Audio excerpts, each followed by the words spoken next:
বোকাচোদাগুলো, এখানে বসে বসে বাংলা গেলবি নাকি হোলি খেলবি? হ্যাঁ কেলা, হোলি তো খেলবো, আর হোলি খেলার জন্যই তো বাংলা খাচ্ছি। কেন বাড়া, বাংলা না খেলে হোলি খেলতে পারবি না নাকি? খানকির ছেলে, বাংলা যদি খেয়ে থাকিস তাহলে কাউকে আবির দিতে ভয় লাগবে না। ভয় ভাঙানোর জন্যই তো বাংলা খাওয়া, নইলে ওই আবির হাতের মধ্যে নিয়ে ঘুরে বেড়াবি, কাউকে আবির দিতে পারবি না। হ্যাঁ কেলা ফুটো, তুই এটা ঠিকই বলেছিস। ওই জন্যই তো আমি বাংলা নিয়ে এসেছি, বাংলা খাবো, শেষ করবো, তারপরে হোলি খেলবো। আমি জানি রে কেলা, বাংলা না খেলে কাউকে রং দিতে পারবো না, বৌদিগুলোকে তো পারবোই না, সাহসই হবে না। হ্যাঁ কেলা, বাংলা না খেলে বৌদিদেরকে আবির দেওয়ার সাহস হবে না। আর বাংলা খাওয়া থাকলে আবির দেওয়া কেন, আবির দেওয়ার নাম করে একটু পম গুলো চেপা হয়ে যাবে। খানকির ছেলে, তোর বাড়া মতলব ভালো না। শোন আজকে কেলা হোলির দিন, আজ অত মতলব চোদাবি না। এই আবির দেওয়ার সুযোগে যদি বৌদিদের পম টিপতে না পারিস, তাহলে জীবনে আর কোনোদিনও পারবি না, ওই শুধু তাকিয়েই থাকা হবে। হ্যাঁ কেলা, বৌদিদের পম টেপার এটাই হচ্ছে একটা সুযোগ। এই সুযোগ যদি হাতছাড়া করিস, তাহলে আর কোনোদিনও পাবি না। আর এই সুযোগেই কাজে লাগিয়ে আমাদের বৌদি চেনাটাও হয়ে যাবে, কোন বৌদি চরিত্রটা কেমন। পম টেপার পর যে বৌদি রাগ করবে, সে বৌদির দিকে আর নজর দিবি না, আর যে বৌদি মজা নেবে, জানবি যে ও বৌদি পড়বে। তুই পুরো 1 নম্বরের খানকির ছেলে। ঠিক আছে চলের পরে পাড়ার ভিতর দিকে যাই, দেখি বৌদিগুলো কি করছে। আয় ফুটো, দেখ একটা দাদু আসছে।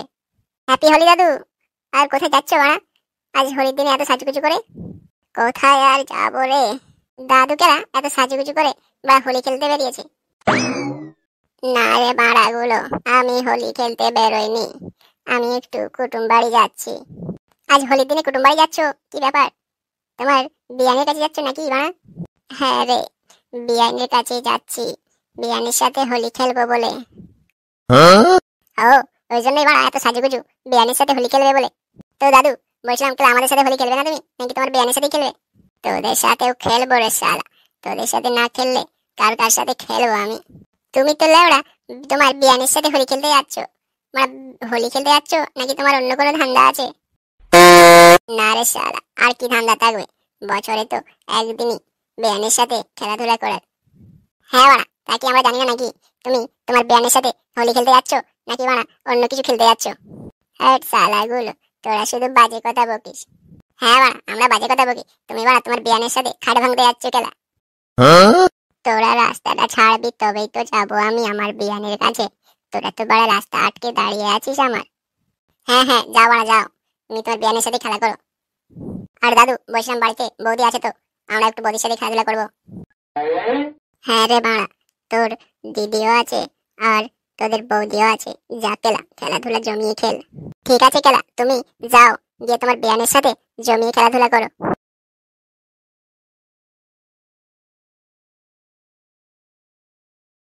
কেলা চলে গেল বিয়ানের সাথে লাগাতে, এখন তো বাড়ি পুরো ফাঁকা বাড়া।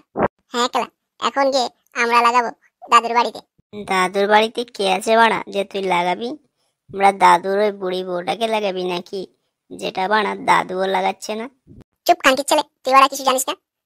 দাদুর বাড়িতে একটা ভালো হট সেক্সি বৌদি আছে আর আমরা গেলে এখন গিয়ে ওই বৌদির সাথে খেলা খেলবো, তাহলে আজকে জমিয়ে খেলা হবে খেলা। ঠিক আছে চল, এখন বেশি দেরি করে লাভ নেই, যত জলদি যেতে পারি। শোনো বাবু, বাইরে বেশি ঘোরাফেরা করো না, পাড়ার ছেলেগুলো আবির নিয়ে ঘুরে বেড়াচ্ছে। হ্যাঁ তো কি হয়েছে, আজকে হোলির দিন, আজকে আবির নয় তো কি কন্ডম নিয়ে ঘুরে বেড়াবে নাকি?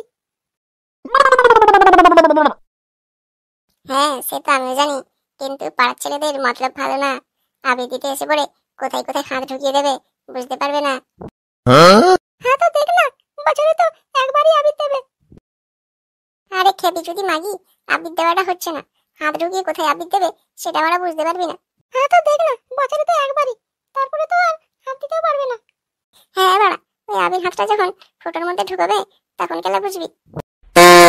কি গো দিদিমা, কি বোঝাচ্ছ এত দেখেছিস, বললাম না পাড়ার সাড়ে আজটা মালগুলো আসবে, আর বলতে বলতেই চলে আসলো। কি যে পটর পটর করো, যা বলবে একটু জোরে জোরে বলো না। খানকির ছেলেগুলো তোদের মুখে ফুল চন্দন পড়ুক, আর তোদেরই নাম করছিলাম, আর তোরা এবার এসে হাজির হয়ে গেলি। বাহ দিদিমা, তুমি আমাদেরকে এত ভালোবাসো, আগে তো জানতাম না। ওই জন্যই তুমি দাদুকে বিয়ানের কাছে পাঠিয়ে দিয়েছো আমরা আসবো বলে। হ্যাঁ তোদের জন্য তো আমি একবারে শাড়ি সায়া তুলে বসে আছি। দিদিমা রাখছো কেন? আজকে আমার হোলির দিন, একটু হোলি টলি নিয়ে নাও। হোলি না বাড়ার বাল, শুধু পোঁদে হাত দেওয়ার তাল। তোমার পোঁদে কি আছে বাড়া, তোমার পোঁদে হাত দেবে? দাদুকে তো বাড়া ওই জন্যই বাড়ির থেকে পাঠিয়েছো, নিজে গান মারাবে ওই জন্য। দেখ খানকির ছেলে, এখানে এসে বেশি উল্টো পাল্টা বকবি না, নাহলে মেরে সেটা ভেঙে দেবো। হ্যাঁ বাড়া, তুমি মারবে না, তুমি খেলা মারানোর জন্য রেডি আছো, আর এই বয়সেও তোমার রস কম নেই। দিদিমা তুমি ভিতরে যাও, এদের সাথে ফালতু ঝগড়া লেগো না, এদেরকে আমি সামলাচ্ছি। ঠিক আছে বাড়া, তুই সামলা, কিন্তু একটু সাবধানে। কোনো কিছু যদি করে তাহলে এবার আমাকে ডাক দিস, এদের বান্টু কেটে ঝুলিয়ে দেবো। ঠিক আছে বাড়া, তুমি যাও তো এখন, এদের সাথে থাকলেই আরো বেশি বকবে। ও দিদিমা রাগ করে পালাচ্ছ কেন বাড়া, একবার নিয়ে নাও। খানকির ছেলে, ফেটা কুকুরের বাচ্চা, ওটা তুই ঘুরিয়ে তোর গায়ের মধ্যে ভরে নে। ওটা আমার গায়ে ঢুকবে না গো, ওটা তোমার গাটাতে ভালো ঢুকবে, নাও না একবার। তোমরা ছাড়ো তো, এই বুড়ো মানুষটাকে কেন যে তোমরা এত রাগাচ্ছ? আরে বৌদি, তুমি বাড়া বোঝো না, বুড়ো আমাদেরকে রাগাতে বেশ ভালোই মজা লাগে। নে বাড়া, তাড়াতাড়ি বৌদিকে হোলিটা মাখাবার। হোলি মাখাবে ঠিক আছে, কিন্তু কোনো কিছু উল্টোপাল্টা করবে না। আরে বৌদি, কেন যে বাড়া এত ভয় পাও? বছরে তো বাড়া একবারই হাত লাগিয়ে হোলি মাখাবো, তারপরে বাড়া কেন এতই করছো? মতলব তো আমার জানা আছে, তোমরা হোলি মাখানোর নাম করে গায়ে হাত দেবে দুদুকে।